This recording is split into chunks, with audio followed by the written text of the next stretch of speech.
nek awake dhewe wong Jawa nyebute primbon. Asline niku dari bahasa Arab, dari petung Arab. Nomor siji awake dhewe wong Jawa nggawane taun alif.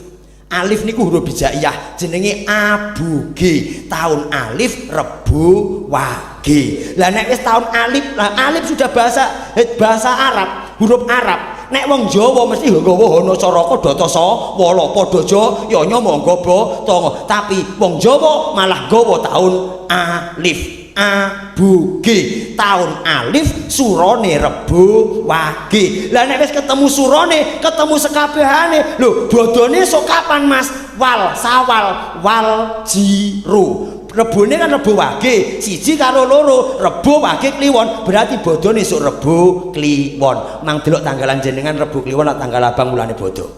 Tanggal siji nih.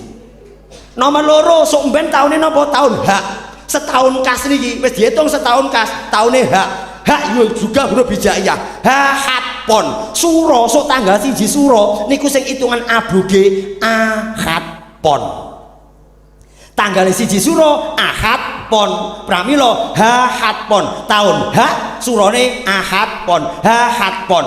Taun Hak surane Ahad-pon. Lah berarti sok ben bodone setahun kas kapan? Bar bodo iki bodone diitung Wal Jiro Ahad-pon Wage. Berarti Ahad Wage. Rong tahun kas bodone Wage. Iki ora gur taun ora bodo tok, posone Mas.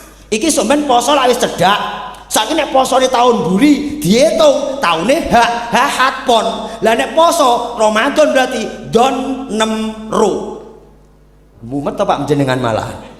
Berarti wonten mriki mengke nyinaoni barang aji sing hubungane karo ruwahan.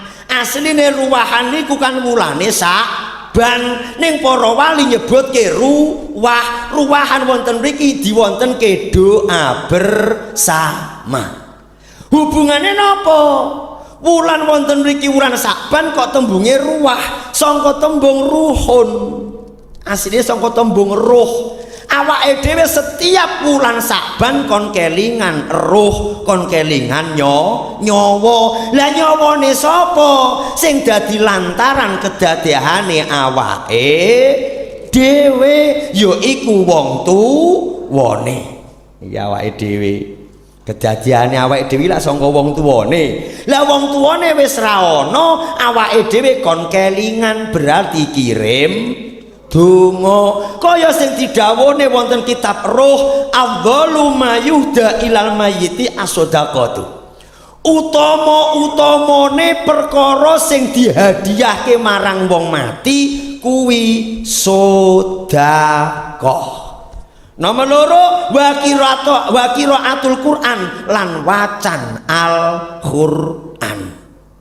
Wal istighfaru lahu lan ndongake marang jenazah utawa mayit. Wal hajju lahu lan ibadah haji sing ganjarane dikentunke dateng mayit. Eneng patang perkara sing diarep-arep iso keneng kanggo kirim donga. Mungkin nek wonten dawuh Kanjeng Nabi teng Sayyidina Ali, ya Ali tasaddaq ala mautakum fa innallaha qad wakala yakmiluna ilaihi. Ngoten niku. Nek dawuhe, lah kowe gak gelem sinau. Luwe-luwe malah zaman saiki jare wong mati iki ya wis mati, rasa dadak didongake. Mati ya wis mati. Oh, lah kowe ora ngrasakne kok. Lho nggih lho, ampun sembrono lho jenengan. Awake dhewe niki dibimbing dening Kanjeng Nabi, asline wong mati kuwi jek urip, gur awake dhewe ora ngerti. Lah buktine urip ketika masuk alam, ketika masuk lokasi kubur, Kanjeng Nabi bimbing, assalamualaikum ya ahla diyar minal muslimin wal muslimat wal mukminin wal mukminat fa insyaallahu lahiku bikum. Insya Allah aku yo bakal ketemu kowe. Berarti awake dhewe yo bakal mati. Mati niku. Lah wonten mriki kenging napa kok awake dhewe kintun donga niki mengke bahasane yo jenenge ruwan kan yo Jawa. Pramila niki mengke teko jam 1. Lah nek gak betah mulya sik yo ora apa-apa. Dan mriki kirim donga. Lah wonten mriki disebutke ya ali tasodak utawa afdhalu ma yuda ilal mayyiti sedekah. Pokok pertama awake dhewe nek kirim donga niku nggawa sedekah.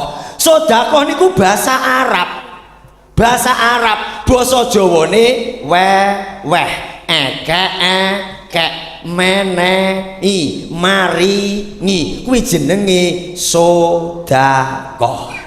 Pramila wonten mriki disebut ruwahan sanga tembung ruhun, arwahun niku para wali mangertosi kawontenan ten alam Jawa khususe wong iku ora padha kelingan karo wong tuwane. Maksude piye?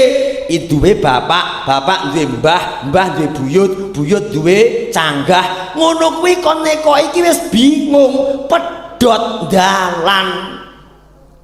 Saniki lho bocah-bocah niku mang tekoki. Ibuke jenenge sapa, Nduk? Pariyati. Bapake jenenge sapa? Pak Parjo. Lah mbahmu jenenge sapa? Mbah Daryo. Lah buyutmu jenenge sapa? Mbah. Ora ngerti. Pramila para wali ngerteni dawuhe Kanjeng Nabi kon ngenengke sedekah sing dikirimke wong mati. Awake dhewe gak ngerti kok. Mun kula tak tanglet canggahe jenengan ngoten enten sing ngertos. Lah nggih. Jenengan kagungan bapak ibu ngerti jenenge, nek mbah ijek ngerti jenenge. Teko buyut kuwi lho kadang wis ora ngerti. Pramila para wali kepengin umat eneng tanah Jawa khususé wong Islam niku gen kirim donga senajan ora ngerti jenenge. Dienengke ruwahan niku se-Jawa ngawontenaken sedekah kanggo arwah. Pramila nek wong kondangan, nate kondangan mboten? Iki rungokno, kowe nek gelem kondangan ku tak jlentrehke. Ini nek gak gelem kondangan menengo wae. Aja ngomong nek wong Jawa jarene salah, aja ngomong nek Jawa jare kleru, aja ngomong jare nek Jawa iku musyrik. Nek kowe gak nggawa menengo. Nek kowe gak nggunake menengo. Belum tentu sing mbok lakoni becik, belum tentu sing mbok lakoni utama. Sing mbok elek-elek belum tentu elek, kadang sing mbok elek-elek malah lakon becik. Pramila Gusti Allah nurunke asa antakrahu syai'an khairul lakum wa asa tuhibbu syai'an syarrul lakum. Perkara sing mbok anggap apik jebule malah elek, sing mbok anggap elek jebule malah apik. Pramila wong Islam kok ngelek-ngelek siji lan sijine berarti Islame ning wonge ning penyakite. Pun, wong Islam kok ijek seneng ngelek-ngelek ngino nacat, langkung-langkung zaman saniki kok ngafirke musyrike, berarti wong ijek ning penyakite. Gek ning bimbingan wong alim ulama, para kiai bimbingane dadi wong Islam kok nacat ngino ngelek iki eneng kok. Bahkan wong sing ngelek kudu diapiki. Kalau bacot kinten ruwah. Niki nek kondangan niku nyun sewu sekedhik kula cuplik. Nalika awake dhewe kirim donga para arwah wis gak roh sebute jenenge sapa. Nek mboke ngerti, pake ngerti, mbae ngerti. Leh ngujubno, leh ngikrarno. Ujub niku saka tembung ora kok pamer, saka tembung ajaba, panyuwun muga-muga diijabahi karo Gusti Allah. Nggih mang rungokne mengke lak njaluke karo Gusti Allah. Niki dintene napa sesuk? Kemis.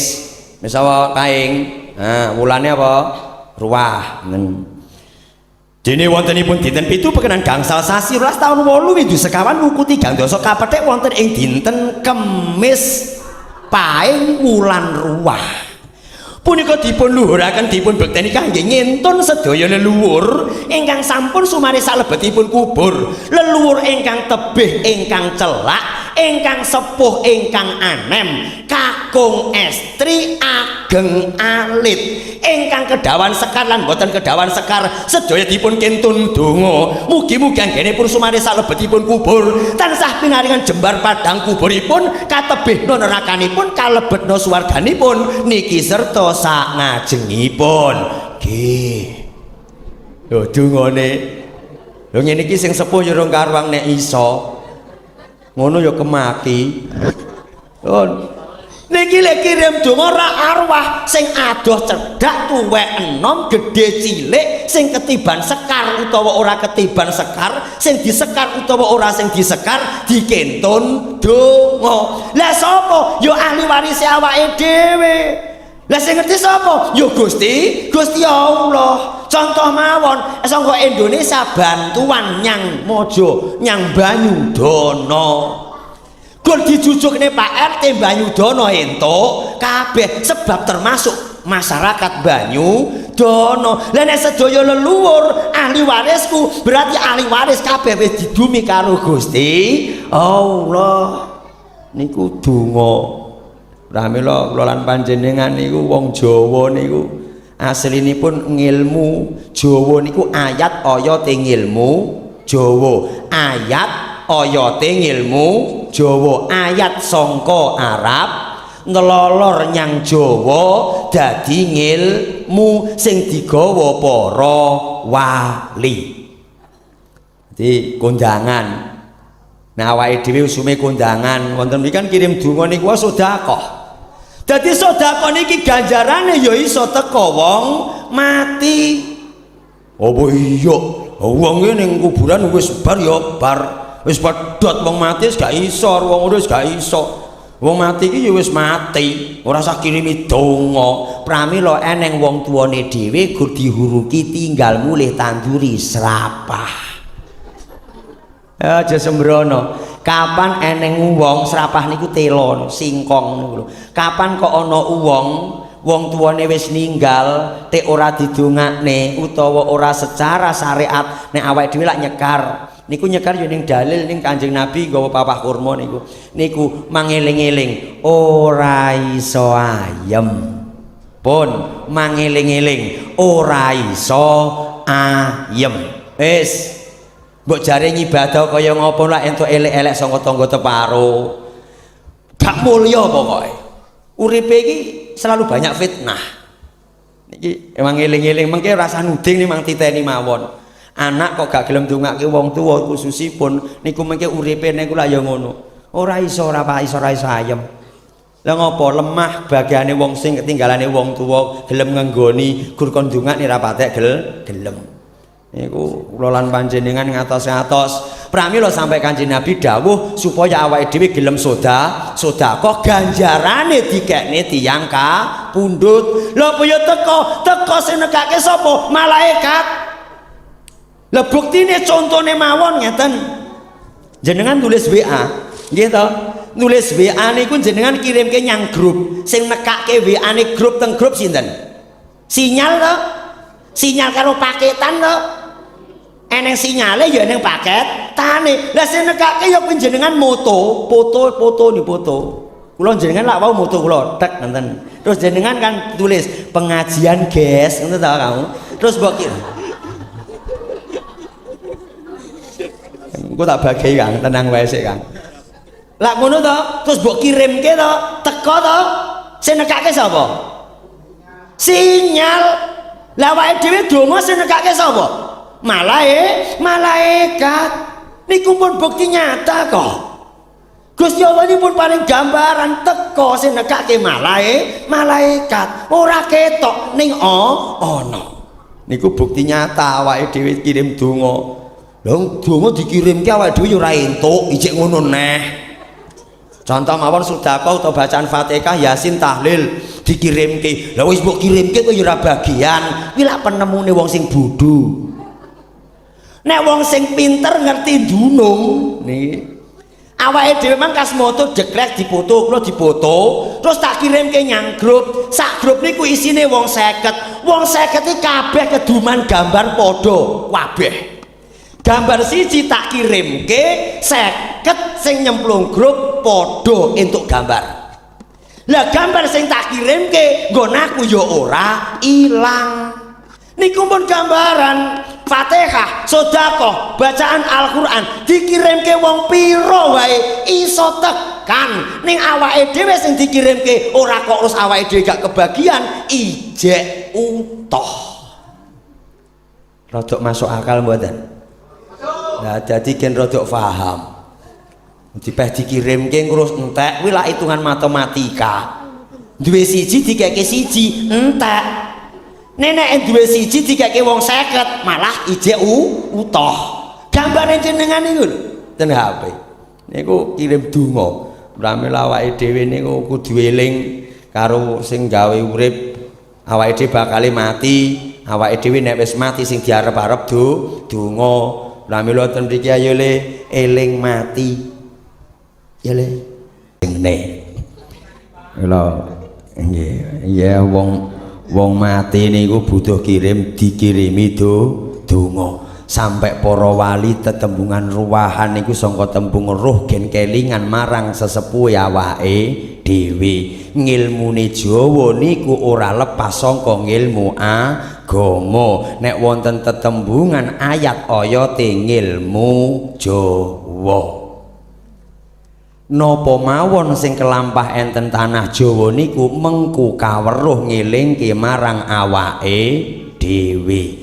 Kula bahas setunggal nomor siji awake dhewe nek ngendelok utawa ngerti nalika eneng wong mati arep digawa nyang sarean. Kae enten mriki biasane tesih nek mriki nek eneng wong mati jek nggo payung ngono kae. Iya piye? Rungokne mriki nek eneng wong mati jek nggawa payung. Nah, ngono ya. Iki nek enten wong mati niku jek sing urip nggawa payung dadak ngono. Masih bener Pak D jek nggawa maksude. Ngarep dhewe sawur, nggih napa mboten? Tak jlentrehne sak kondangane engko gen gamblang. Nomor ngarep dhewe sawur, bar niku napa?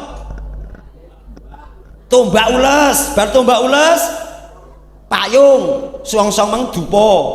Dupa niku saka tembung bukur niku sing diobong. Terus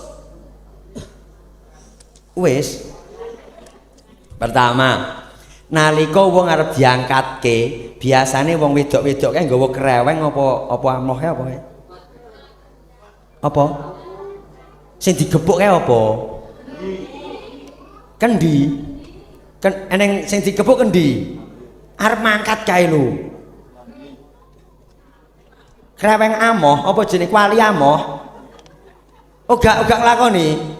Gak enek berarti terus asline tak jlentrehke sik nek enek wong arep mangkat di jenazah kae mangkat biasane wong iku nggawa tetembungan kuali amoh niku pun gambaran nek jenengan kendi napa niku wau kuali amoh maune kuali niku asale saka lemah dibentuk wujud dadi kuali lah keneng digi godhog keneng digi masak keneng digi apa-apa ning suwe dienggokke sidane rusak asa wis rusak nek wis rusak wong lemah bakal kuali saka lemah bakal balik nyang lemah meneh pramila digepukke pure kowe kendi utawa kuali kowe iki dhisik saka lemah wis dibentuk apik wis kowe dhisik kanggo manfaat akeh ning iki awakmu rusak awakmu iki wis rusak wis bolong wis betet wis pencah pramila kowe kudu balik nyang lemah meneh piyu niku ngelingke awake dhewe saka Gusti Allah bakal balik nyang Gusti Allah. Nomor loro kadang enek sing nyapu barang disaponi ngono ku ya sing wong gak patek paham ngono ya nyalahno kadang mengke ngaten kadang ya ngono kuwi kok kae disapu niku namung tembung sanepan sing disapu niku biasane dalan utawa papan gen resik pangajapan nyuwune leh sowan marang ngersane Gusti Allah pinaringono dalan ingkang padhang dalan ingkang resik sing sehingga anggenipun sowan katampi wonten ngersanipun Gusti Allah. Wonten mriku enten sing jenenge dupa sing diobong niku naminipun bukur asline wong Jawa nyebute gondo arum niku diobong ambune wangi asline sing pokok kayu garu ning wong Jawa kok arep tuku kayu garu saka ngendi duwite sapa pramila wong Jawa duwe gondo arum sing disebutke menyan kateges gondo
Lah wong Jawa para wali kurange apa?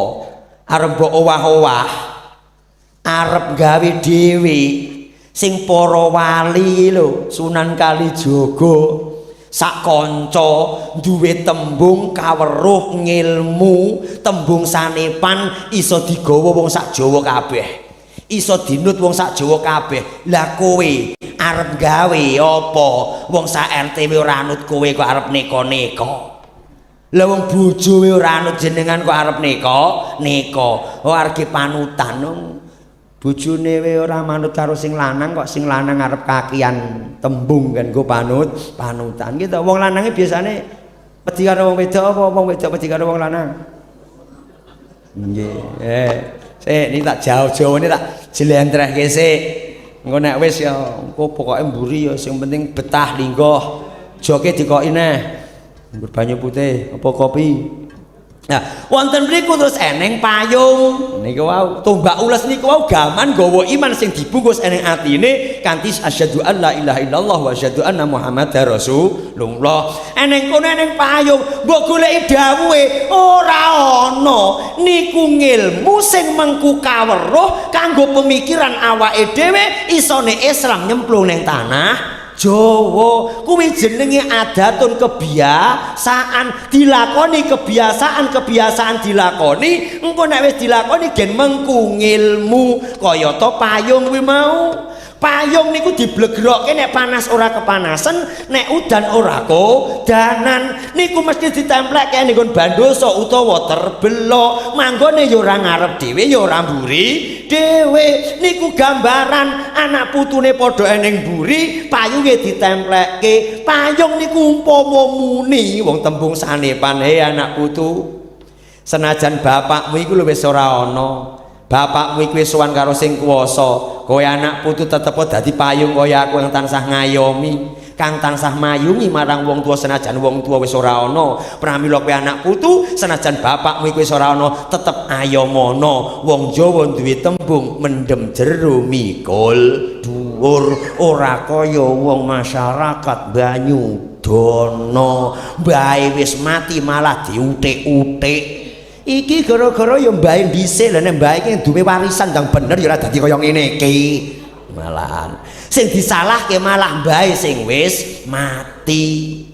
Mayu ngono ngayom ngono. Lah mayungi ngayomi kanthi donga engko mburi manggone. Terus bar niku wonten ngarep enten sing jenenge sawur. Wong Jawa niku mboten ngawur, para wali niku mboten ngawur. Sing ngawur ki gur awake dhewe kurangi kaweruh, cubluking kaweruh, ngerti perkara gak gelem angen-angen sing sehingga cangkeme ngawur. Sewu kula rada kasar.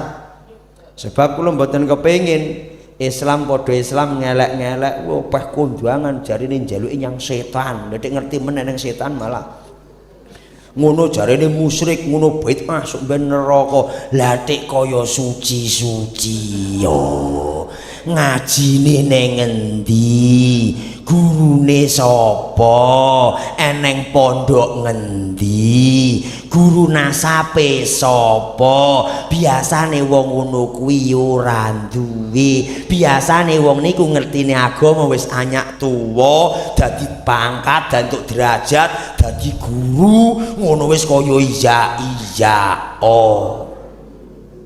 Niku ning daerah mriki yo mbah. Lah niki lho. Daerah mriko pun mang tangkleti wis gak wani. Wong sing arep nyalahno siji lan sijine mang tangkleti. Pondokmu ning ndi? Gurumu sapa? Guru-gurumu sapa? Nasabe gurumu sapa? Lak ra duwe, jare leh maca. Paling ngaji akad pagi seminggu pisan. Alah. Seminggu pisane ngrungokne maca kitab rapate iso. Sing diwaca gur Al-Qur'an niku maneh plendak-plendut tajwid rapate iso, makhraj rapate iso. Sing diwaca basa Indonesiane guayane. Ya ayyuhalladzina amanu. Hai orang-orang yang beriman, yang tidak beriman tidak. Hai. Alah. Lah kok aja menake kaya ngono. Lah mbok manani Bismillahi kelawan nyebut asma Allah, ora asmane, asma berarti sebutan Allah. Ar-Rahmani kang Maha Welas, Ar-Rahim kang Maha Asih, isih dijelentrehke meneh. Kene ngopo kok bismi ora bisma, ora bismu? Sebab eneng huruf ismun, kalimah ismun sing kepanjangan huruf ba, ba jenenge huruf jer, ngejarake kalimah isim. Pramila bismi diwaca jer sebab kepanjangan huruf jer, rupane ba ngamale ngejarake kalimah isim, alamate kasrah sebab isim mufrad. Ora paham, mangtang leti takmir jenengan sing kemaki-kemaki lara roh. Nyun sewu. Awake dhewe kadang duwe ilmu agama sethithik niku wae napa kaya iya niki penyakite awake dhewe wong Islam. Niku kula bacutke sawur niku wau engko malah teko endi-endi iso rumangsung-rumangsane lak enak kepenak. Lha apa nek wis go serban kondang? Apa nek wis go jas maju panggung kondang? Apa nek wis diceluk ustaz kiai kondang? Kuwi gur sandangan bali enyang amal perbuatan. Pramila salat barang niku lak engko siapne lagune. Engko lagune campursari. Tak jlentreke Jawa sik Mas. Nek Jawa biasane jarang ning tetep tak kei engko siapno. Engko ora iso Mas. Sawur niku wong Jawa, para wali jenenge niku asma kinarya japa sawarun niku basa Arab maknane gambar. Hadza sawarun kuwi gambar. Pramila wonten gambaran sing jenenge sawur niku namung gambarke. Nek sing jenenge sawur ning arep dhewe mesti isine beras kuning, kembang, duit, terus apa neh? Wis niku namung gambaran. Sawur niku dibuat disawurke. Wong ki nek wis mati ngarep dhewe manggone sawur. Ilinga wong sing padha ngetutke jenazah, ilinga wong masyarakat, ilinga sekabehane. Awake dhewe niku bakal kaya mati kaya iki, sing awake dhewe diiring sing ditutke iki. Elingono eneng ngarep dhewe sawur disawurke. Wonten mriku dhuwit isine. Kembang karo beras kuning. Wonten mriku dhuwit gambaran bondo donya. Bondo donya kayak kaya ngapa diguwaki yur gambarane dhuwit. Bondo donya diguwak napa eneng wong mati dadak digendongke sak giebong dhuwit. Ora eneng. Bondo donya sing nemu anak putu gak gawa. Wonten mriku werna-wernaning panganan beras kuning. Lah kok dikeki degan ora gelem. Kakung urip ya kong tak kei kopi ora gelem. Kakung tak kei sosis ora gelem. Kakung iki eneng sop ora gelem. Werna-wernaning panganan gua wis ora kanggo. Bondo donya kaya-kaya diguak ora kanggo. Lajeng sing keri dhewe kembang niku indah, werna harum enak. Berarti enak-enake donya. Bojo ayu tinggal, montor apik tinggal, spring bed tinggal, rondo tinggal. Niku pun gambaran gur awake dhewe kene iki gak tekan arep mikir para wali. Ngono kadang ya kemaki mulane nyun sewu. Nek jenengan gak gunake ABC kados kulan panjenengan sing gunake Jawa utawa gunake ilmu agama sing tidak lepas dari Jawa iku ragu rangger-rangger niku mengko kaweruh ngilmu kabeh. Asa wis teko kuburan plek dikubur rampung biasanya dikawani teko apa kendi bar kendi apa neh degan ya degan bar degan apa neh maesan loro to kae apa nek sing digawaki siji ora pomo degan iki diganti semangka ngono piye. Lah lumayan lho Pak. Apa diganti apa ngono melon wah lumayan. Anu Kang iki engko degane diganti melon wae. Engko nek bar ngubur lak keringeten rekoso engko dipangan bareng. Mboten tetep degan, tetep kendi, maesan tetep loro sebab kuwi ngilmu. Nek wis dihuruki plek gambarane talqin. Wong mati ora ditalkin lho ora iso. Nyun sewu kadang dadi pemerintah desa sing ngopeni wong jenazah-jenazah ngono kuwi ngilmune agama ya kudu mapan enak kepenak. Menalkin ra iso. Ndongake wedok kok Allah maghfirlahu warhamhu wa'fu anhu. Asa agek muni sampeyan innalillahi wa inna ilaihi rajiun. Lah arep dielingno ya piye, ora dielingno ya piye. Nek gak gelem sinau, asline awake dhewe iki ya gur kemakine tok nek digagas ngono. Ora patek jegos ning kemaki. Karepe kon manggon ngarep, kudu kok ning ngarep. Nek gak dikok ning ngarep nesu. Kaya takmir ngono saiki model ya ngono kuwi. Awake dhewe masyarakat awake dhewe kan wong gledhek, iya ta? Wong matun, wong ngedos, karepe ning kene ning pejabat, dek guru apa-apa didadekke takmir. Perlune awake dhewe iki nguwongni wong.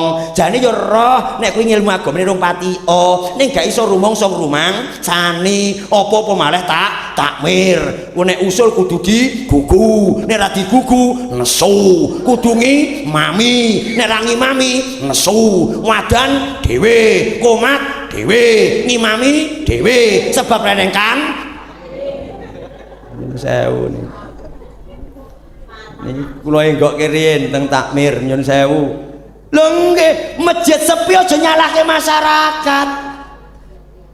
Dadi pengarep niku lho nyun sewu niki takmir niku. Tujuane aku ya takmir dadi aku wani muni. Lho, masjid jenengan ten kampung-kampung sepi aja nyalahne masyarakat. Swambate lho piye wong dijak ngibadah yang salat ora gelem. Ora gelem golek nyatine dhewe. Lah wis dadi takmir kaku kok. Kancane agek nyang masjid pisane rek dindingaren-ke. Lah ngono model-modele. Ndingaren yang masjid wingke. Ngono. Asa ora nyang masjid jare wong-wong dijak. Sing ngongel iki teku-teku sing kaya ngono kuwi. Yen sewu aku rada ngamuk aku. Sebab sepi masjid itu aja nyalahke masyarakat. Masyarakat jane kepengin pun mang metu teng mlambu teng masyarakat. Jane aku ya kepengin dhewe sinau yang masjid pomo bar magrib sedina-sedina ya gelem. Lah ning piye wong takmire wis cangkeme kaya ngono.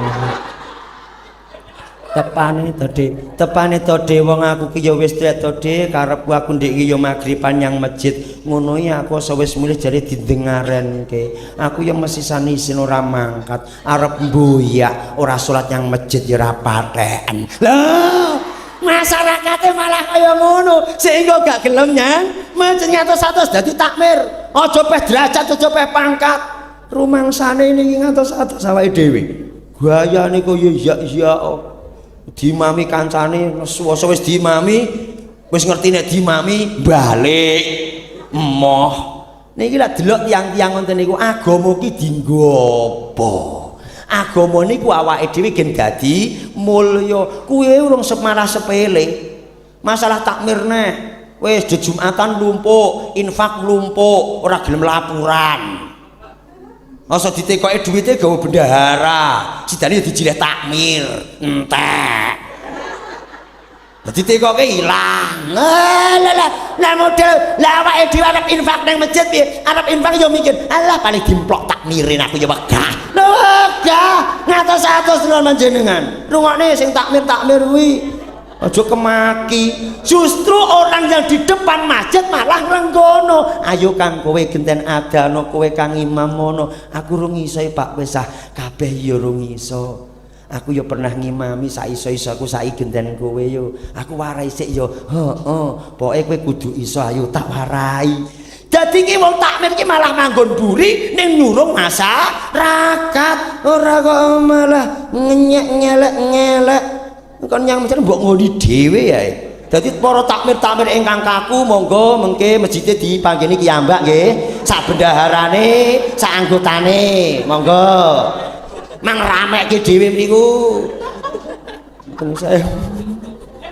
Lho ngatos-atos niki kula enggokke riyen niki. Yen sewu kadang niku napa awake dhewe iki lho gur kemaki tok. Nek didadike takmir iku ya ya. Nek musyawarah kudu gugu. Udah ngeten kok udah ngeten. Asa gak dienggo nesu, mutung. Takmir karepe njaluk terus. Dikei 3 tahun wegah, njaluk 5 tahun. Malah takmir sok ben tak wariske nyang anakku jarene. Ini model kene lho. Nyun sewu niki. Nyun sewu para takmir niku aja nyalahke masyarakat ibu-ibu niki yo pengen ngaji. Dadi ndukung, ayo Bu ngaji Bu, ayo Bu salat jamaah lah enak kepenak. Lah ora kok kuwakune wis Ramadan. On balekne wau teng sawur niku wau. Iki lho enggokne. Sawur gambaran kan pun gak kanggo duit, gak kanggo pangan enake panganan, indah donya diguwak ditinggal. Wonten mriku enten kendi degan karo maesan loro. Niku tembung sanepan kangge napa? Kangge nalkin. Nek jenengan talkin niku lak ngoten. Oh panjenenganipun simbah driya, sak menika panjenengan pindah saking alam donya teng alam kubur lan mangertosa teng alam kubur menika nggih nyata wontenipun swarga neraka siksa kubur nggih nyata wontenipun syafaat nggih nyata wontenipun mangertosa sak mangke panjenengan bakal kadugiran malaikat kalih nggih menika malaikat munkar lan nakir panjenengan pun redeg ampun gumeter sak yektosipun malaikat kalih punika sami kalih panjenengan sami-sami makhluk Gusti Allah lan nalika mangke badhe tanglet teng jenengan man robuka sinten pangeran ira sapa nabi ira apa agama ira ngendi kiblat ira endi imam ira sapa sedulur-sedulur sira jawaben kanthi fasih kanthi soheh aja bredeg aja gumeter aja deg-degan fa insyaallah kowe bakal dadi papan panggonan kasuwargan iku lak ditalkin bajute ijek akeh wong kene ya ora paham lah sing mudine ora iso basa Arab kok nalkin piye Entungane ya, nabi dunia hasanah, wa fil akhirati hasanah, wa qina adzabannar ya krunut tok. Niku kelemahane awake dhewe gak iso rumangsa-rumangsani.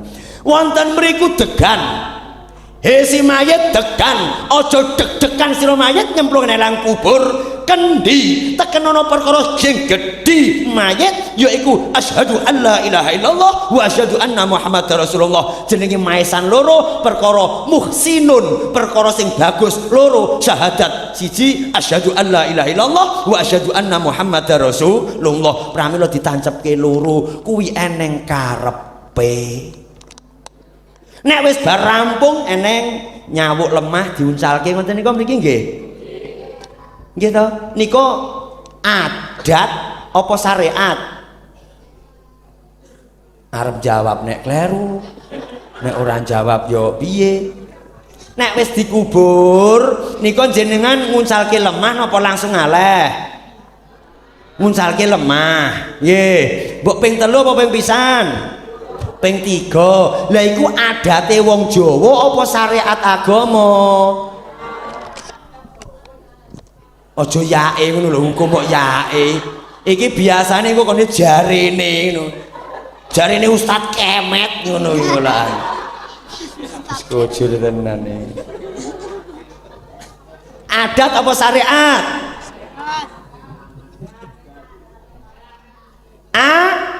syariat lho nggih nomor 1 mengke buka kitab wonten mriku azkar kitab azkar niku mengke enten lajeng nek mboten kitab durusul fiqih juz 4 lho nek ngaji ki roh dalile nek ora ngaji berkemaki-kemaki kaya sing takmir kono-kono niku nek kene gak eneng sing kono-kono niku ngoten asline niku syariat Bu dawuh saking langsung Kanjeng Nabi nomor 1 dicekel minha kholaq kowe iso japane ora?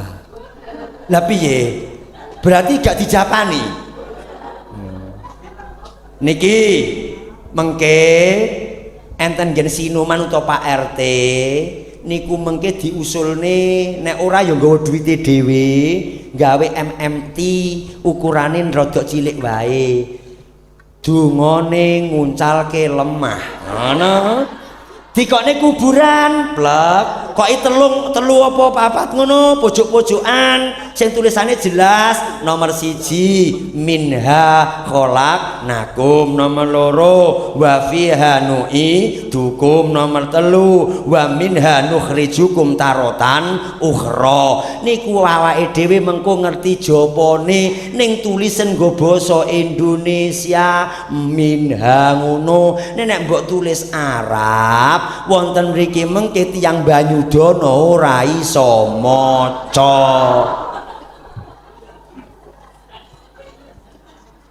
jenenane ke arep mlebu lawang kuburan ditulisi assalamualaikum ya ahla diyar utawa alal kubur minal muslimin wal muslimat fa insyaallahu lahikum bikum ditancepke plek engko eneng kono tancepke sing bacaan telu iku mau carane syariat ki ngono nek kon ngapalke ora iso gumun ki ya wong wedok ngono kuwi nek kon ngapalke donga ora pati nek ijek model sak ijek lah sak mene-mene iki rada nom-nom ngono kuwi nek kon nyetel dangdut ngono tangan di atas 1 2 3 ngono kae ya apal iki 4 5 6 7 8 geleng kepala 1 2 3 4 5 6 7 8 pinggul digoyang 1 2 ngono ya apal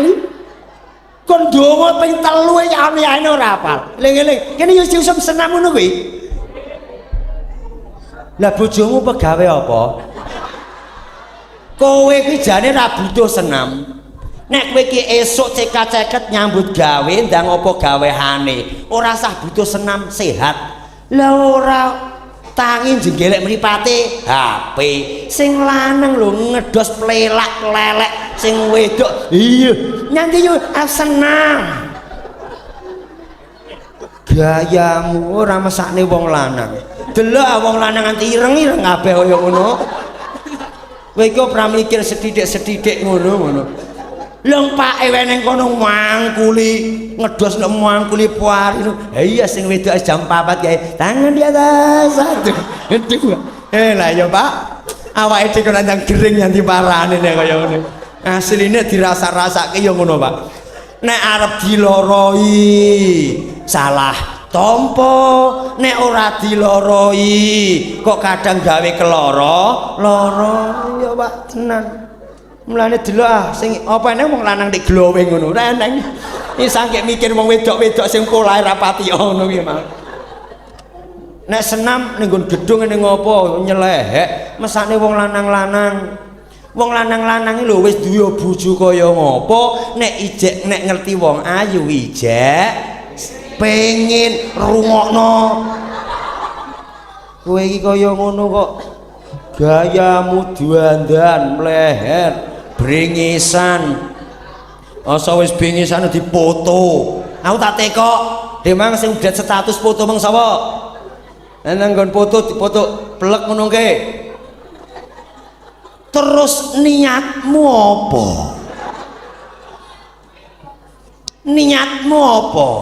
gen ngerti wong liya mbok pamerno padahal kowe wis duwe anak wis duwe bojo lah kowe iki malah dandan sing ayu gemati nyang bojo kuwi luwih utama tinimbang selfie dandan mbok pamerke nyang tangga terus rumangsamu nek wis didelok ayu kondang lah nek sing delok kanca-kancamu wedok to gak apa-apa lah nek sing delok kanca-kanca lanang tangga sing delok Pak RT lah ngono nek Pak RT nganti ngerti make Dewi selfiean ya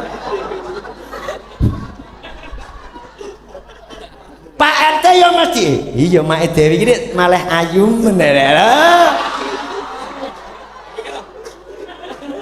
Wingo perkara sepele Pak RT ya wis duwe garwa wis duwe putra make Dewi ya wis duwe garwa duwe putra ning sembronone make Dewi pasang foto sak enggon sidane Pak RT wong ngerti wong ayo cie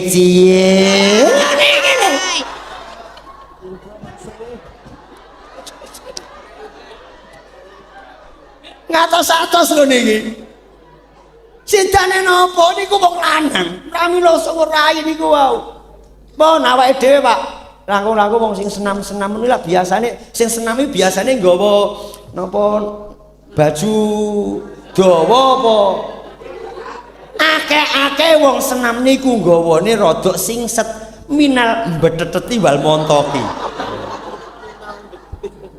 ya ora lah saiki Pak awake dhewe bener arep dolan rono arep mangkat ngerti wong senam kira-kira bacut dolan apa ndelok ndelok wis sak rungokno Bu rungokno Iki engko wong lanang kuwi nek wis delok polahe wong wedok, kuwi engko mesti yo ndelok plek. Biyo. Lae. Ijak ditambahi. Lho niku lho. Niku mengke nek wis anyak hubungane lewat HP pramila agamane mengko nek gak kuat awake dhewe tangga karo tangga bubrah rebutan bojo. Kene ya nang model ngono kuwi. Tutuk-tutukno we. Kudungan bingisan blenger gur mbok pamerke. Jenengan pamer dandan ayu arep pengajian. Jelas sing ngene ngarep aku ngerti kowe ayu blenger. Lah nek aku nganti jatuh cintanya kowe gelem tanggung jawab. Lah iya. Awe gelem tanggung jawab. Sembrono wong ki biasa wae pramila bojo kula niku anggere nyanti-nyanti stok nyediani kudungan blusukan. Bu mangkat siapa blusuk? Ono.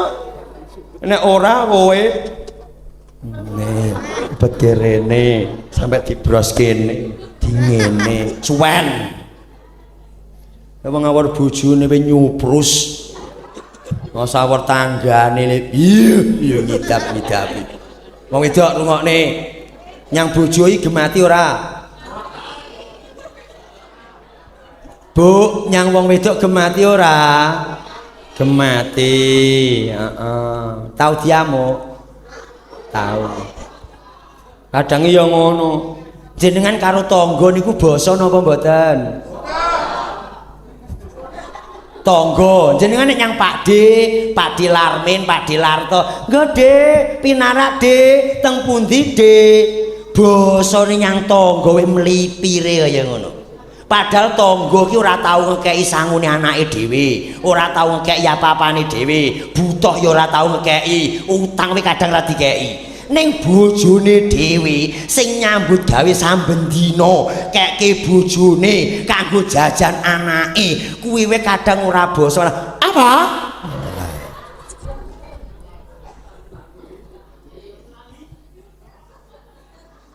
nyang wong lanang nguyap nyang wong lanang mamah ngatos-atos Bu penak rondo apa penak di bojo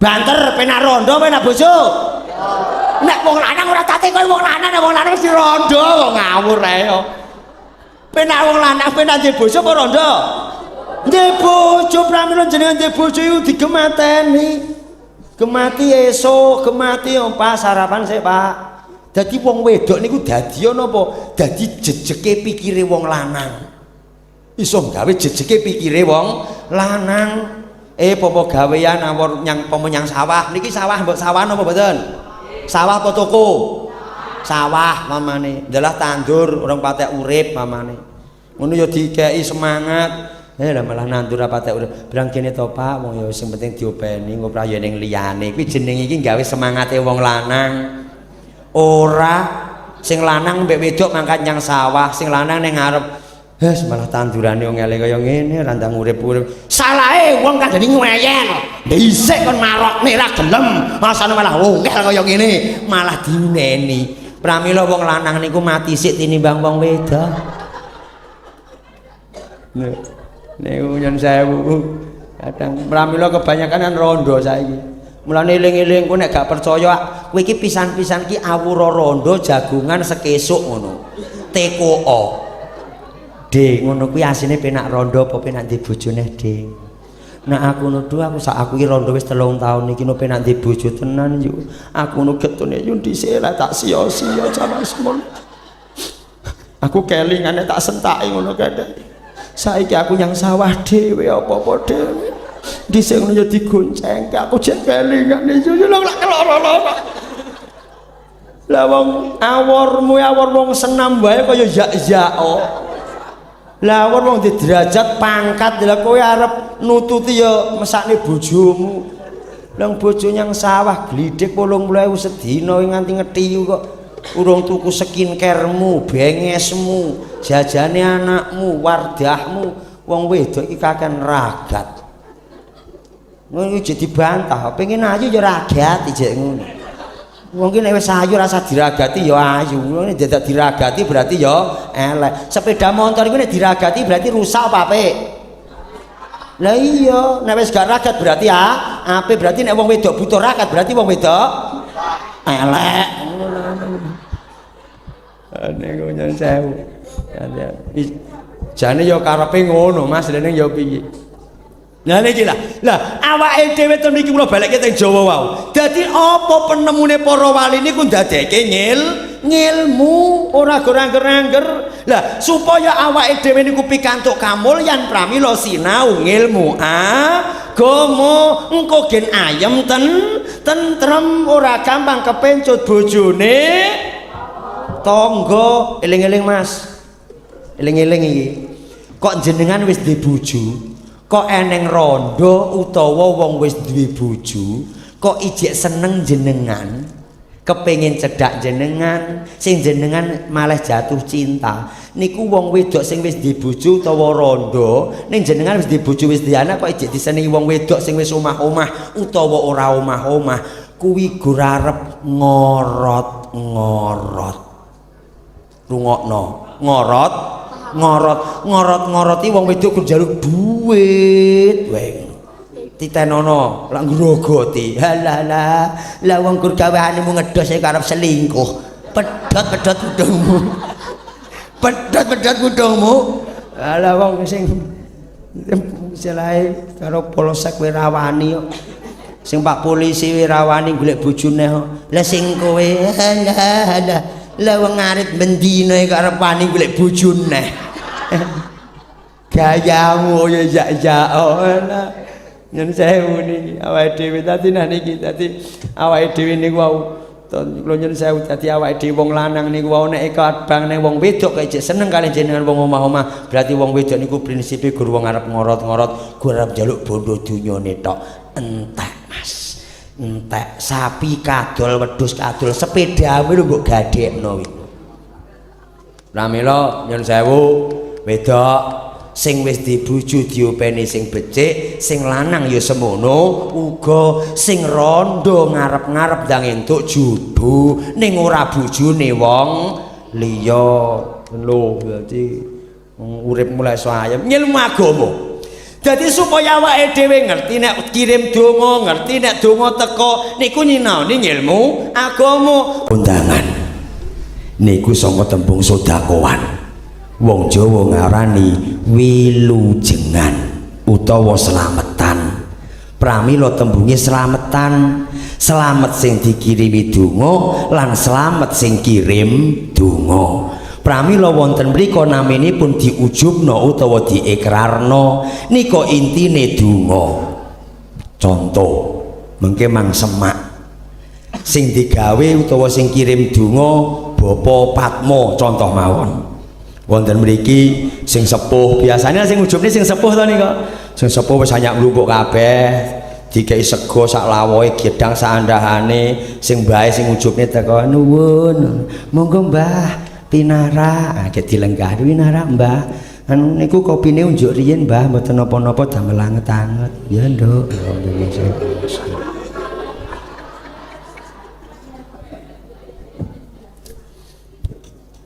Ngapunten Mbah nyuwun mangikrarke niki ajeng ruwahan kirim leluhur umpamane niku pertama. Sing sepuh niku ngujubne utawa ngikrarke tata kramane wong tuwa jaman dhisik niku wis ketata.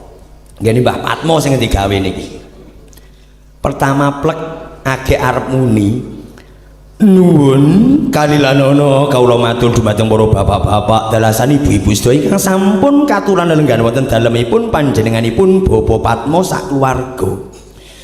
Bilih panjenengan dalasan kula dipun suni berkapan donga ugi nyekseni anggenipun ngawontenaken wilujengan jangkep utawi sedakwan punika hajatipun kentun donga dumateng sedaya leluhur ahli waris keluarganipun Bapa Patmo ingkang sampun sumaris salebetipun kubur. Mugi tansah pinaringan jembar padang kuburipun katebihna nerakanipun kalebetna swarganipun niki serta sak ngajengipun.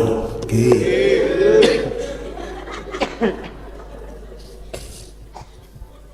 Dene wontenipun dinten 7 pekenan gangsal sasi 12 taun 8 Windu sekawan wuku 3 dasa kapethek wonten ing dinten Kemis Pahing wulan Ruwah.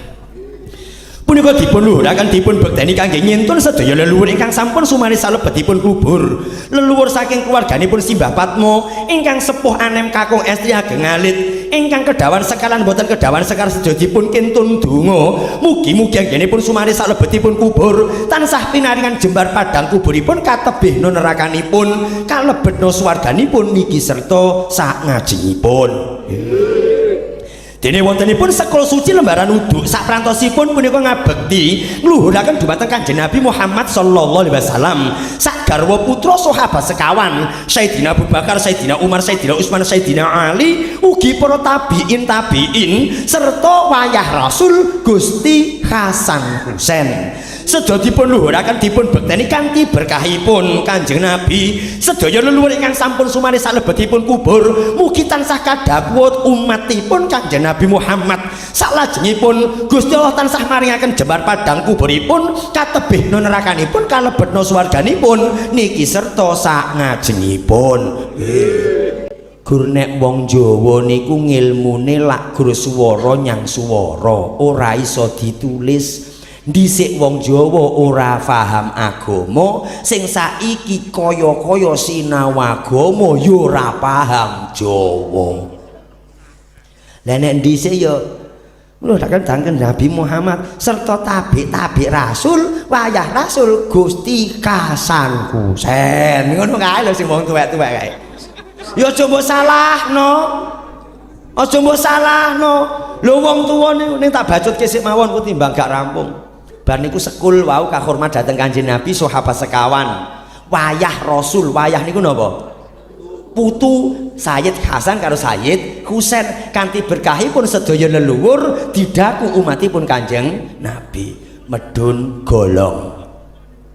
Dene wontenipun golong sajubit punika ngabekti luhuraken dumateng sesepuh lami Nabi Adam sesepuh pini sepuh cikal bakal ingkang nyithak dukuh banyu dono sedaya dipun luhuraken dipun bekteni ugi dipun kentuni donga kanthi berkahipun mugi sedaya leluhur ingkang sampun sumari salebetipun kubur tansah pinaringan jembar padang kuburipun katebihna nerakanipun kalebetna swarganipun niki serta sak ngajengipun. Donga nek katebihna neraka kalebetna swarga. Asahan engko nek dijelentrehke asahan ki piye nggih enten.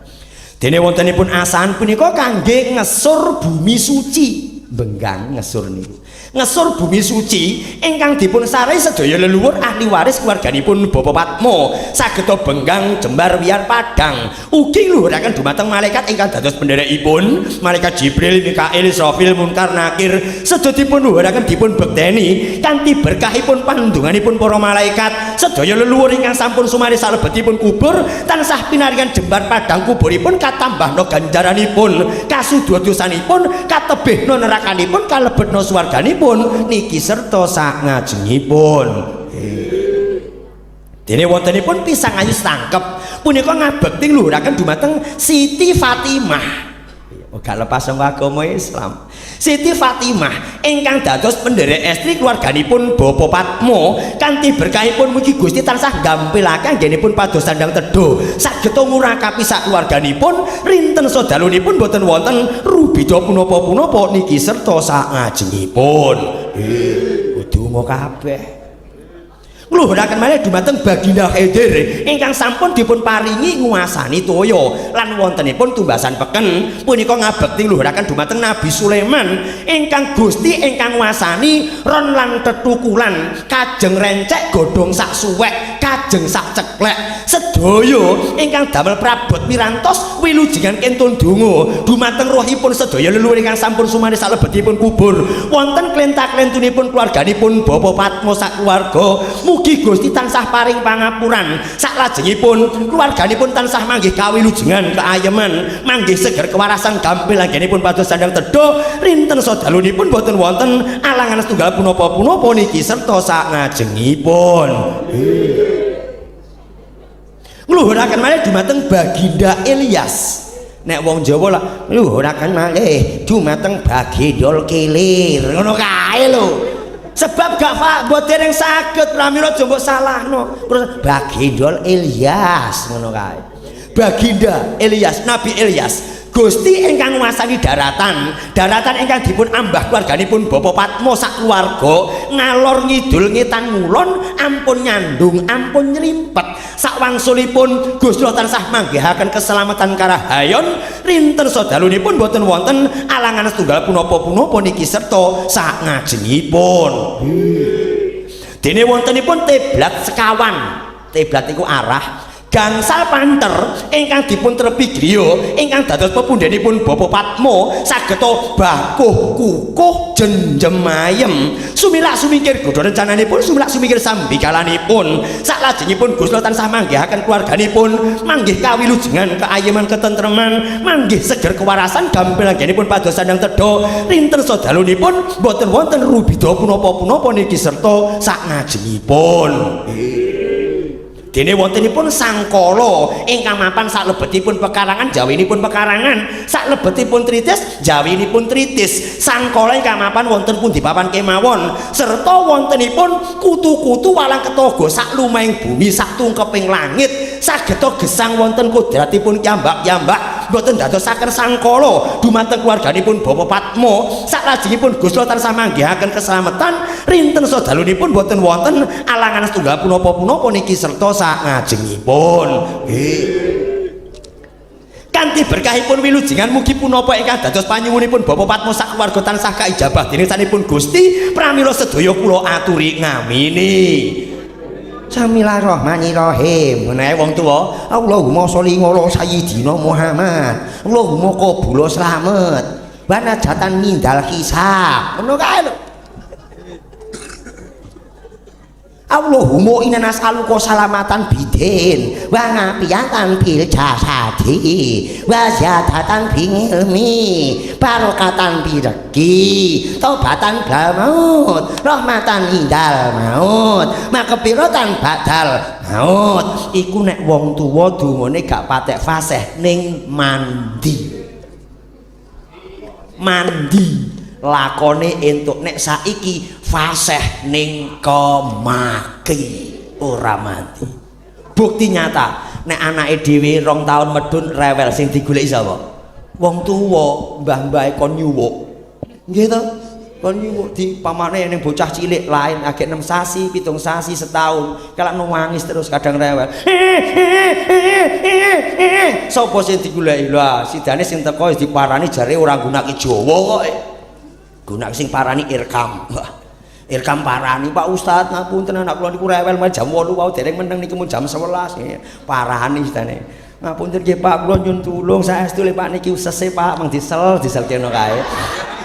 Lah mun njaluk tulung kok ya aku kan gak njaluk to. Mun njaluk tulung diselkene ngono kae. Ning ustade iki walah kemaki gayane kaya ya ngono ae. Sajek nangis di pondok ini dintrok-ntrok ngono kae dintrok-ntrok ati karepe gen meneng lah irkam teko wong agek iso sethithik wae kemaki gayane peh diceluk ustad gayane kaya ya candak bathu iplek Allahu la ilaha illa huwal hayyul qayyum. Delalah pas ngene-ngene rodok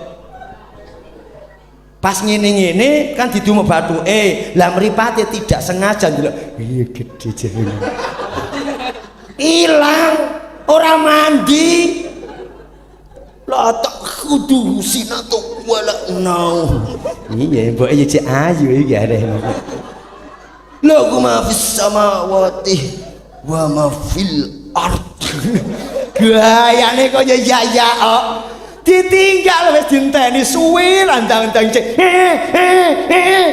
sidane irkam mulih nggih mboten beres iki sawangane ya gayane mulih sidane mboke ngomong walah nduk lah mbok diparani Mbah Pawira kono ngono barang kene ngono sing penting anak iki meneng sidane diparani Mbah Pawira ngapunten Mbah niki anak kula rewel wampun diparani Pak Ustad irkam nggih mboten mari Mbah Pawira ki mara Mbah Pawira mara wis ndek manton nduk leh nangis mamane teko empun Mbah niku wau teng mboke didamelke kopi mangunjuk riyen Mbah iya nduk tak ombene sik ana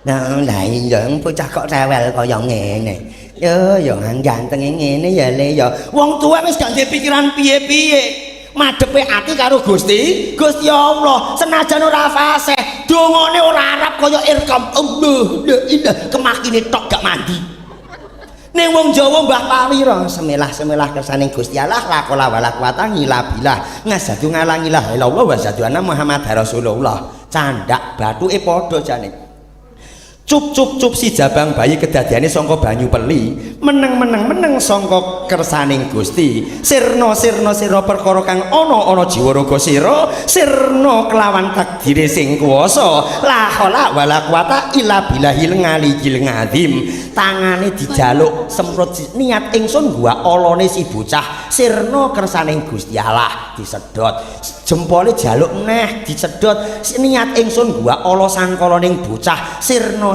sangka kersaning Gusti Allah maku nyang ngarep diidoke niat gua ingsun sangkalaning bocah lakola wala quwata illa billah duh nglinting urung rampung bocah wis meneng lho sembrono aja ben masamu nek wis fasih wis teko Gusti Allah ngono ora deloken wong sing fasih-fasih ora patek ngajirane gur kemaki tok Allahu Akbar. Asa kon jak salat duha dungane kiambak mawon nggih. Ora apal. Kemakine tok asline. Ngono ya gak gelem ngakoni wong-wong ngono.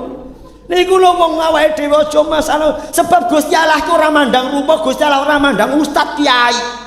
Justru napa kadang sing disandang ustaz disandang kiai kadang kemaki gumedhe kula kok tapi sing jenengan nyambet damel ngarit teng saben teng tegil glidik teng pabrik teng warung atine manembah ibadah dadi mulya jenengan niki nyun sewu dadi pramila nek gur sandangan niki dadi apa jaman saniki lha gur sandangane kaya kondang-kondang niki nyun sewu pramila Jawa niku wau aja sembrono tutuk kok kene pramila anak-anak nika nggih ngoten Bapak ajeng melok SH jaman dhisik kan tesih SH ngoten nika Bapak ana pangsal menderek SH ora usah le sing penting ngaji temen lah kenging napa Pak suwen SH dadak gelut nek Bapak gak anyake kok omah kono lengeh-lengeh aku ya ngono tok dadi nyun sewu kadang bocah iku ya ngono niki kula sekedhik melih kula jelen jam 11 kula jelentrehke asline ilmu Jawa niki gak lepas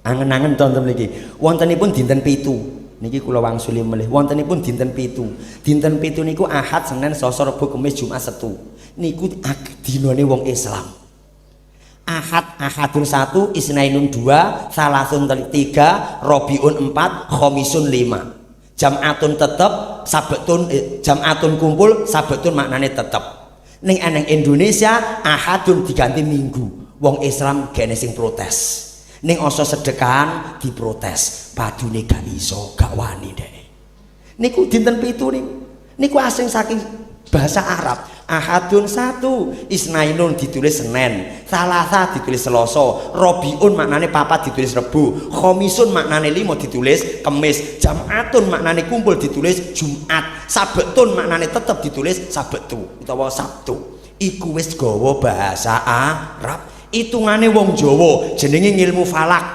riyen kula nate matur mungkin ngilmu faraid niku mungkin salah kula ngomong kula ralat mungkin nek enten sing krungu ngilmu petung niku asline ngilmu falak ngilmu petung contoh mawon wong Jawa jarene opo ngono kuwi gak eneng ngono kuwi kleru ngono kuwi salah awake dhewe wani nyendelke tanggalan awake dhewe duwe HP ngenten iki iki wis eneng tanggalane tahun 2020, 2023, 2040 wis eneng. Sangka ngendi iki nek ngertine? Niku asline ning ilmu falak sing digawa para wali. Nek awake dhewe wong Jawa nyebute primbon. Asline niku dari bahasa Arab, dari petung Arab. Nomor 1 awake dhewe wong Jawa nggawane taun alif. Alif niku huruf hijaiyah jenenge abuge. Tahun alif Rebo Wage. Lah nek wis tahun alif, alif sudah bahasa Arab, huruf Arab. Nek wong Jawa mesti nggawa Hana Caraka Datasa Wala padha aja ya nyamangga Bathara. Tapi wong Jawa malah nggawa tahun alif. Abuge tahun alif surane Rebo Wage. Lah nek wis ketemu surane, ketemu sekabehane. Lho, bodone sok kapan Mas? Wal, Sawal, Wal, Jiro. Rebone kan Rebo Wage, siji karo loro, Rebo Wage Kliwon, berarti bodone sok Rebo Kliwon. Mang delok tanggalan jenengan Rebo Kliwon lan tanggal abang mulane bodo. Tanggal siji nih. Nomor loro sok mben taune napa? Tahun Hak. Setahun kas niki wis diitung setahun kas, taune Hak. Hak yo juga huruf hijaiyah. Ahad pon. Suro sok tanggal siji Suro niku sing hitungan abuge Ahad pon. Tanggal siji Suro Ahad pon. Pramila Ahad pon. Tahun Hak surane Ahad pon. Ahad pon. Tahun Hak surane Ahad pon. Lah berarti sok ben bodone setahun kas kapan? Bar bodo iki bodone diitung Wal Jiro Ahad pon Wage. Berarti Ahad Wage. Rong tahun kas bodone Wage. Iki ora gur tahun ora bodo tok posone Mas. Iki sok ben poso lak wis cedhak. Saiki nek posone tahun buri diitung taune Hak Ahad pon. Lah nek poso Ramadan berarti Don 6 Ro. Mumet to Pak jenengan malah. Mumet. Sawangane kaya Jawa ning agama. Oh sebab cubluke awake dhewe kok. Ahad pon. Lah nek Ahad pon Ahad wong mau Don 6 Ro, Ahad, Senin, Selasa, Rebo, Kamis, Jumat. Ahad Don 6 Ro. Ahad pon Wage berarti nopo? Jumat Wage tahun buri posone. Berarti awake dhewe malam Sabtu malam Kamis wis anyak tarweh. Kaya niki somben abuge awake dhewe posone diitung abuge tahun alif Rebo Wage Don 6 Ro. Rebo Kamis Jumat Sabtu Minggu Senin. Lah loro wong Wage abuge Rebo Wage Kliwon berarti Senin Kliwon. Lah ene sing gunake asopon. Asopon karo abuge. Asopon iku alif Selasa pon, nek abuge alif Rebo Wage. Asline go sewengi tok Selasa pon Rebo Wage. Pramila sombene niki hitungane asopon malam Minggu awake dhewe sanyak tarweh. Mang delok. Bar niku mengke 3 tahun kas jenenge tahun Jim, Jaah G, Jaah pon, yaiku Jumat pon. Tahun nomor 3 yaiku Jumat pon. 3 tahun kas surane Jumat pon. 4 tahun kas tenenge taune napa? Daza, Zasaing, Selasa, Paing. 6 tahun kas mamane, taune Dal Tugi. Tahun Dal surane Setu Legi. Bar niku mengke tahun melih, tahun Wawu, Wanen Won. Bal tahun Wawu mengke tahun tahun B Bamisgi. Keri dhewe Jim akhir Jaah G. Pramila dinten 7 pekenan gangsal sasine 12 taune 8. Setiap 8 tahun perputaran tahun. Pramila wani gawe tanggalan nika sebab napa? Wis duwe rumus Jawa. Nek awake dhewe wong sepuh-sepuh niku takoki paham kabeh. Nek sing nom-nom kuwi ala ora mudeng gur kemaki tok. Opo ngono kuwi Islami reneng. Lah kowe ora ngaji. Asline awake dhewe gur kaya kodhok ning jero bathok. Agek meneng masjid tok niku lha kaya iya mang metu. Awor sing pondok-pondok pesantren ngono kuwi. Mang metu para awor-awor kiai lak gak wani kemaki. Awake dhewe gek dadi takmir kok iya ngidap-ngidapi men. Ngidalah sangsaya piye? Ngidap-ngidapi men. Bismillah. Insyaallah mangke nek kepengin bahas Jawa ya ditambahi. Luweh-luweh ngoten niku nyewu. Kirim donga wis bar nyewu ngenten ki khol. Khol niku haulun niku wong Jawa ngarani ngekol. Niku asli tahunan. Haulun, haul akbar. Berarti napa? Wonten mriku tahunan pengajian akbar dalam rangka haul kirim donga tahunan. Pramila nek duwe mbah duwe wong tuwa nek wis bar nyewu ki ora kok bar ning setiap tahun dina geblake dieling-eling. Pramila arep goleki dina ya gampang. Nek arep goleki 40-an hitungane 5 saka dina kapundhut. Nek arep goleki 100 hitungane 2. Nek arep goleki pendak hitungane 4 utawa dijikuk geblake. Nek digoleki nyewu sarmana 6 sinduro. Mumet jenengan. Niki ora kok Jawa tek boten saking agama Islam, saking pintering para wali arep ngrubah gak iso, kembang setaman apa salah, gak Kanjeng Nabi nancepke papah kurma, buka hadis. Pramila mungkin nek namung pengin dalil ngoten mawon mengke mang bareng kula worke bocah SD, SMP, SMK ten pondok mriku. Nek gur arep nyinaoni dalil. Zaman saya ora dalil ngene ora. Lah ngertimu gur kaya ngono tok. Kaya wong desa ngertine wedang iki gur kopi, teh, susu. Ya kaya awake dhewe cublek ilmu agama ngertine ya gur kuwi. Ora gelem metu, gak gelem para serawung, para alim, para ulama. Asa jak nyang Jakarta yang rupanya biru, kuning, abang, abang dek diombe apa kuwi? Padahal kuwi ya sirup enak. Ning ngertine wong iki gur teh kopi karo susu. Iki cubluk awake dhewe dalam keagamaan. Pramila nyun sewu. Wonten masyarakat kepengin napa mawon disinaoni. Insyaallah mungkin dadosake saya sedaya nipun kula meling kirim ruahan wonten mriki usahakan panjenengan tetap teng sarian, nek pun teng sarian mang damel bulanan. Setiap bulan jenengan teng sariane tiyang sepuh bismillah akan bawa keberkahan sedaya nipun. Mugi-mugi kanthi kirim doa ruahan, kanthi kondangan kula jlentrehne pentinge wong dikirimi donga niku nek ditutupne mboten enten telase sebab ngilmu agama kawula namung nderek memuji ndedonga sedaya arwah leluhur ahli waris kula panjenengan sampun sumaris salebetipun kubur tansah pinaringan rahmat maghfirah sanesipun Gusti Allah dipun papanaken wonten kasuwarganipun Gusti Allah salajengipun putra wayah ingkang tasih gesang ten alam bebrayan manggih kawilujengan keayeman ketentreman pikantuk keadaan ayem tentrem sehingga pikantuk keselamatan fi dini wa dunya wal akhirah amin amin ya rabbal alamin bisiri wa nuri bihaqil fatihah.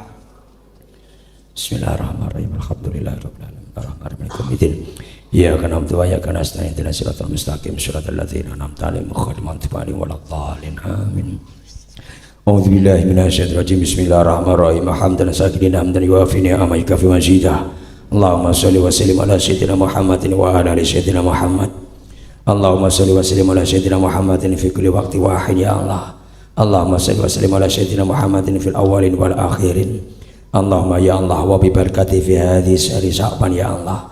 Allahumma wa bi barakati fi hadhihi syahri Sya'ban wa bi haqqi fi hadhihi syahri Sya'ban wa bi karomati fi hadhihi syahri Sya'ban ya Allah. Urzuqna ya Allah umran tawilan fi ibadatik wa fi ridwanik wa barik fi rizqina wa barik fi ilmina wa barik fi hayatina. Allahumma wa bi barakati fi hadhihi syahri Sya'ban ya Allah ikti kula hajatina wa yasir fi hajatina wa balik fi hajatina bijahi Nabi Muhammadin sallallahu alaihi wasallam ij'alna wa ahlina wa dzurriyyatina ya Allah minal muttaqin minas shalihin minal muqarramin minas salimin salamatan fid dunya wa dunya wal akhirah sabit ala qulubina ya Allah fil iman wal islam wal ihsan anta ya razak urzuqna istiqomatan fi ibadatik urzuqna istiqomatan fi ibadatik rabbana dhallamna anfusana fa illam taghfir lana wa tarhamna lanakunanna minal khasirin rabbana atina fid dunya hasanah wa fil akhirati hasanah wa qina adzabannar subhana rabbika rabbil izzati amma yasifun wa salamun alal mursalin walhamdulillahi rabbil alamin.